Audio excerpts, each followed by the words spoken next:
Hello guys, welcome to my classes history with Manas sir. आज तुम topic होछि पाइक विद्रोह। ओडिशा रे पाइक विद्रोह कौन पाए हेतला और किपरि हेतला से विषय आज हम देखिबा। तो पाइक विद्रोह देखिबा पूर्व आम मानकु जानिबा को हेबो कि ब्रिटिश माने केबे एवं किपरि भाबरे ओडिशा को अधिकार कले से विषय हम देखिबा। तो ब्रिटिश माने 1803 मसिया रे पुरी, कटक एवं बालेश्वर अधिकार करचंती। ता सहित सेमाने खोर्धा मध्य अधिकार करचंती। से समय खोर्धा राजा मुकुंद देव द्वितीय थिले एवं तांकर मंत्री जयराज गुरु थिले। जेतेबेले सेमाने खोर्धा अधिकार करचंती एवं खोर्धा राजा मुकुंद देवंकु निज गादी त्याग करबा कहचंती। सेही समय जयराज गुरु तांकर जे मंत्री थिले से ब्रिटिश मानक विरोध रे गोटे आंदोलन करचंती। जे आंदोलन रे से निज राजा को राजगादी फेरवा पई चेष्टा करथिले, किंतु तांकर एही आंदोलन रे से असफल हेतिले एवं तांको ब्रिटिश माने 1804 मसिया रे बंदी करी फांसी दे देथिले। तो एही भली भाबरे खोर्धा राजा मुकुंद देव द्वितीय निजर राजगादी हरैथिले एवं जयराज गुरु तांकर प्राण त्याग करथिले। एबे आमे देखिबा पाइक माने किए थिले एवं एई विद्रोह को काहे कि पाइक विद्रोह बोली कहा जाय। पाइक माने थिले पारंपरिकत सैन्य जो माने खोर्धा राजा मुकुंद देव द्वितीयंकर सेवारे थिले एवं तांकर एही कार्य पई से माने करमुक्त ग्राम मध्य पाइथिले। तो जे कोनोसी विद्रोहर किछु ना किछु कारण थाई। ए विद्रोहर मध्य बहुत गुडे कारण अछि। से कारण गुडे को एबे हमें देखिबा। हमें देखिबा प्रथम कारण थिला रेवेन्यू पॉलिसी ऑफ ब्रिटिश बा ब्रिटिश मानक भू राजस्व नीति। ब्रिटिश मानक भू राजस्व नीति तीन प्रकार थिला: चिरस्थायी बंदोबस्त, महलबारी बंदोबस्त एवं राउतारी बंदोबस्त। ओडिशा रे चिरस्थायी बंदोबस्त 1793 मसिया जो चिरस्थायी बंदोबस्त हेतिला सेटा ओडिशा रे लागू हेबा कथा, किंतु ब्रिटिश माने जेतेबेले ओडिशा अधिकार करजंती से माने चिरस्थायी बंदोबस्त लागू न करी शॉर्ट टर्म सेटलमेंट बा समसामयिक बंदोबस्त आरंभ करजंती, जहा फल रे लोक माने एवं जमीदार माने सेही शॉर्ट टर्म सेटलमेंट बा समसामयिक व्यवस्थार करर परिमाण देई पारि नथिले, जहा फल रे लोक माने निजर जमी एवं जमीदार माने निजर जमींदार हरैथिले। एहा फल रे लोक माने ब्रिटिश मानक द्वारा बहुल भाव रे शोषण होथिले एवं एटा होछि प्रथम कारण पाइक विद्रोहर। एबे आमे देखिबा द्वितीय कारण। द्वितीय कारण होछि ब्रिटिश सॉल्ट पॉलिसी बा ब्रिटिश मानकर लुण नीति। जेतेबेले ब्रिटिश ओडिशा अधिकार करचंती से समय लोक माने लुण बिना पैसा रे जहार जमी समुद्र कूल पाखर अच्छी से माने लुण उत्पादन करी खाउथिले, किंतु ब्रिटिश कोन कला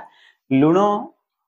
मारिबा बा लुण उत्पादन करिबा उपरि तार एक चाटिया अधिकार कला, जहा फल रे लोक माने जो जिनिस फ्री रे पाउथिले वर्तमान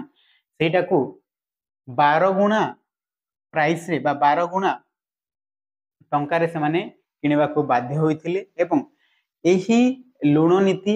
बा एही लुण उपरे जो एक चाटिया अधिकार अछि ताहाको भल भाबरे लागू करिवा पई ब्रिटिश जने अधिकारी प्रथम लुण अधिकारी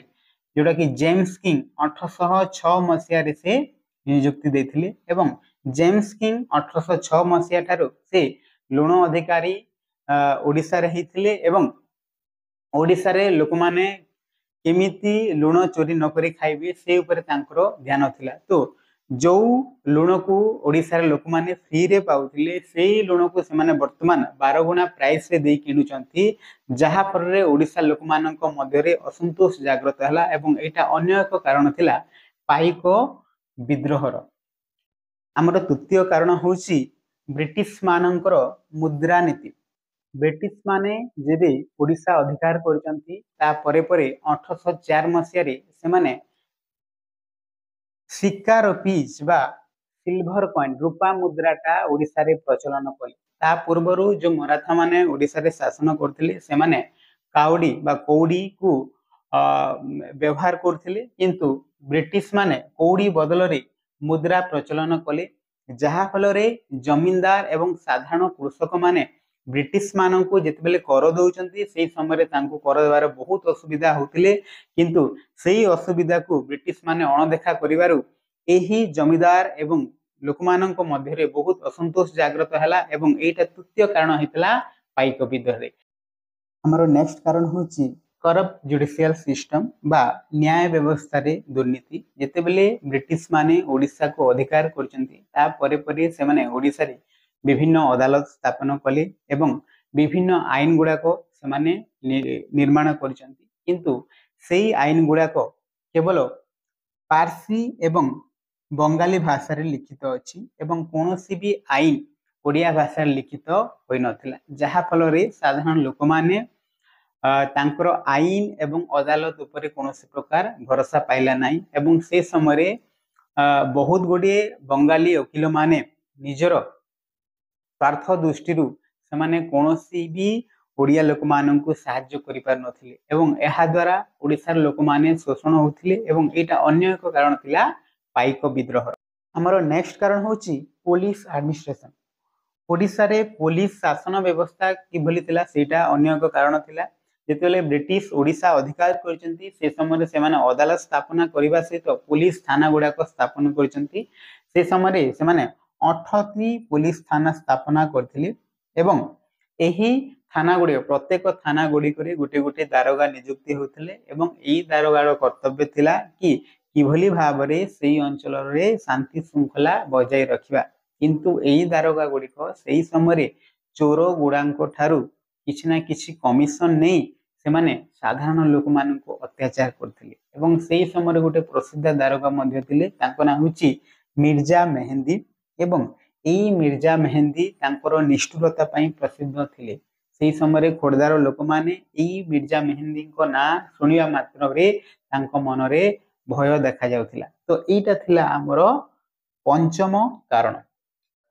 नेक्स्ट कारण होची कंटेम्पररी पॉलिटिकल कंडीशन ऑफ खोड़दा। से समय रे खोड़दार राजनीतिक परिस्थिति किपर थिला सेटा हमें देखिबा। मु ऑलरेडी तम मानन कहिची कि खोड़दा राजा मुकुंददेव द्वितीय थिले एवं तांको मंत्री जयराज गुरु थिले एवं जयराज गुरु 1804 मसिया रे तांकर आंदोलन पई से ब्रिटिश मानक द्वारा बंदी हिथिले एवं तांकु हत्या करा जायतिला। एहा परे मुकुंददेव द्वितीय निजर राजगादी त्याग करथिले एवं तांकर पूरी मंदिर शासन व्यवस्था मध्य ब्रिटिश मानक देथिले। एहा फल रे लोक मानक मन रे एहा जागृत हला कि तांको राजांको विरुद्ध रे बा तांको राजांको ऊपर अत्याचार होछि एवं एही अत्याचार बा एही असंतोष परवर्ती समय रे गोटी विद्रोहर कारण होइथिला। हमर नेक्स्ट कॉज होछि डिस्प्लेजर ऑफ बक्सी जगबंधु। बक्सी जगबंधु को ऊपर जो अत्याचार होइथिला सेटा नेक्स्ट कारण होछि एवं सेटा इमीडिएट कॉज बा आसु कारण मध्य। बक्सी जगबंधु को पूरा नाम होछि बक्सी जगबंधु विद्याधर भ्रमरवर राय महापात्र एवं से खोड़दा राजा मुकुंददेव द्वितीय को सेनापति थिले एवं तांकर एही कार्य पई से खोड़दा राजा मुकुंददेव द्वितीय को ठारू किछि जमी पाइथिले ताको बक्सीबार मध्य कहा जाय। एही बक्सीबार रोरंग दुर्ग लंबाई सराई एवं 24 कुड प्रगाण को नहीं गठित थिला। जेतेबेले ब्रिटिश माने ओडिसा अधिकार करचंती सेही समय रे मेजर फ्लेचर रोरंग दुर्ग को बक्सी जगबंधु ठारू नै जेथिले एवं बाकी जो प्रगाण गुडा कर लइला लंबाई सराई एवं 24 कुड एही प्रगाण गुडी को ऊपर से भू राजस्व नीति अवलंबन करथिले, जा फल रे वर्तमान ठारू बक्सी जगबंधु एही प्रगाण गुडी को ऊपर चाष करथिले बा एही प्रगाण गुडी को ऊपर रहथिले ओ ता बदल रे से ब्रिटिश माननकु कर प्रदान करथिले। प्रॉब्लम सही समय क्रिएट हला जो समय बक्सी जगबंधु कर प्रदान करूचंती किंतु राजस्व विभाग रे कोनोसी प्रकार रेकॉर्ड मेंटेन हलानी एवं सेरिसदार चंद्र प्रसाद सिंह बक्सी जगबंधु कर न देथिबारु कर न देथिबा बा कर देवार मेंटेन होई नथिबारु तांकर जो जमी गुडा को थिला लंबाई सराई 24 कुड को से कर न देथिबा देखाई लक्ष्मी नारायण को विक्रय करथिले एवं सेही लक्ष्मी नारायण पुनर्बार कृष्ण चंद्र सिंह को बिक्री कर देथिले। जेतेबेले कृष्ण चंद्र सिंह एही तीनोटी प्रगाण लंबाई सराई एवं 24 कुड उपरे निजर अधिकार स्थापत्य करने को आसीथिले से समय बक्सी जानिले कि तांको उपरे अत्याचार हेछि एवं से जो कर गुड़ाक देइचंती सेटा राजस्व विभाग रे कोनोसी प्रकार मेंटेन होनी तापरे से कोन करिसंती कमिशन रिचार्डसन से समय जो कमिशनर थिले रिचार्डसन पाखक जाइकी तांकर अभियोग करिसंती कि तांको ऊपर अत्याचार हेछि एवं से कर दोइचंती एवं सेही कर गुड़ाक किंतु मेंटेन हैनी कमिशनर रिचार्डसन कहले कि तमे गोटे लिखित आकार रे मते दियो जहा फल रे मु तमरो दाबी को स्वीकार करिवे एवं सेही समय बक्सी जगबंधुकर भाई गदाधर विद्याधर मध्य सेही प्रगाण गुड़िक उपरे तांकर दाबी पत्र दाबी दाखल करथिले जहा फल रे बक्सी जगबंधु एही केसटा हारि जाइथिले एवं तांकर जो वकील मध्य थिले जगबंधु पटनायक से वकील मध्य निजस्व स्वार्थ पाई ओहरी जाइथिले केस रे ओहरी जाइथिले जहा फल रे बक्सी जगबंधु निजर प्रगाण लंबाई सराई एवं 24 फुट हराई बसिथिले एवं से समय गोटे सबरकर थिले सबरकर चरण पटनायक से गोटे मिथ्या सूचना देथिले दारोगा को कि बक्सी जगबंधु पिंडारी मानक सहित संपर्क अछि जहा फल रे खोड़दार दारोगा बक्सी जगबंधु को कष्टरे नैथिले एवं एही भली भाबरे बक्सी जगबंधु को शोषण करा जायथिला एवं जहा फल रे बक्सी जगबंधु आगे आसीथिले पाइक विद्रोह करिवा पाई तो जिते बेले एही सब अत्याचार बक्सी जगबंधु को ऊपर हेछि बक्सी जगबंधु स्थिर कले कि से विद्रोह करिवे एवं एही समय रे पाइक मानक ऊपर मध्य अत्याचार हेछि जिते बेले पाइक माने निजस्व काम पई मुकुंद देव द्वितीय ठारू परमुक्त जमी पाउथिले सेही समय से माने खुशी रहउथिले किंतु जिते बेले ब्रिटिश आसीछि सेही समय भू राजस्व नीति अवलंबन करी सबु पाइकंकर जमी से नै जायथिला एवं पाइक माने वर्तमान गोटी श्रमिक सहित समान हेले तो पाइक मानकर इच्छा थिले कि से माने किभली भाबे ब्रिटिश रो शासन ओडिसा रे क्लोज करिया ब्रिटिश शासन ओडिसा रे बंद करिवे सेति पई से माने बक्सी जगबंधु को नेतृत्व रे पाइक विद्रोह आरंभ करथिले एवं से समय रे 400 कंद घुंगसुर 400 कंद खोर्धा को आसीथिले एवं बक्सी जगबंधु विद्याधर ब्रह्मपुर राय महापात्र को नेतृत्व रे मार्च मास 1817 मसीह पाइक विद्रोह हेतिला पाइक विद्रोह हेतिला पाइक विद्रोह रो प्रथम पर्याय रे पाइक माने सफलता पाइथिले किंतु द्वितीय पर्याय रे ब्रिटिश मानकर सैन्य बल रे से माने हार मानि जायथिले एवं 27 मई 1825 मसीह रे बक्सी जगबंधु ब्रिटिश मानक सम्मुख रे समर्पण करथिले तांकू समर्पण करिवार दायित्व सेरिसदार वाच मेहमत थिला एवं एही परि भाबरे एही महान विद्रोह रो शेष होइथिला एवं सेही महान व्यक्ति जे कि विद्रोह करथिले तांकर मृत्यु 24 जनवरी 1829 मसीह रे होइथिला एवं जो समय से मृत्युवरण करथिले तांकर गोटे मात्र ही पुଅ थिले से पुअर ना होची गोपीनाथ विद्याधर तो एही भली भाबरे पाइक विद्रोह ओडिसा रे हेतिला जेतेबेले पाइक विद्रोह होईची पाइक विद्रोह सरी जाईची तार परिमाण या हला बा तार फलाफल या हला कि ब्रिटिश गोटे इनक्वारी कमिटी गठन कले जो इनक्वारी कमिटी रे से माने जानिले कि कौन कौन कारण थिला जे पाइक विद्रोह होइतिला बा कौन कौन असुविधा थिला जहा द्वारा पाइक विद्रोह होईची परवर्ती समय रे एई इनक्वारी कमिटी बा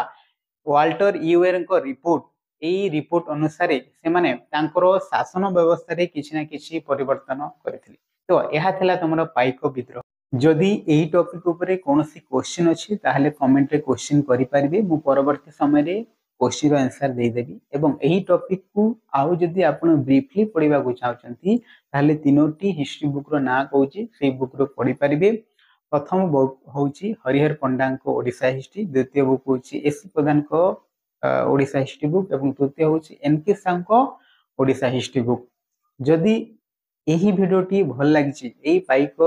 रिविजन भिडियोटी भल लागिची ताहले चैनल टाको लाइक शेयर एवं सब्सक्राइब कर दियंतु।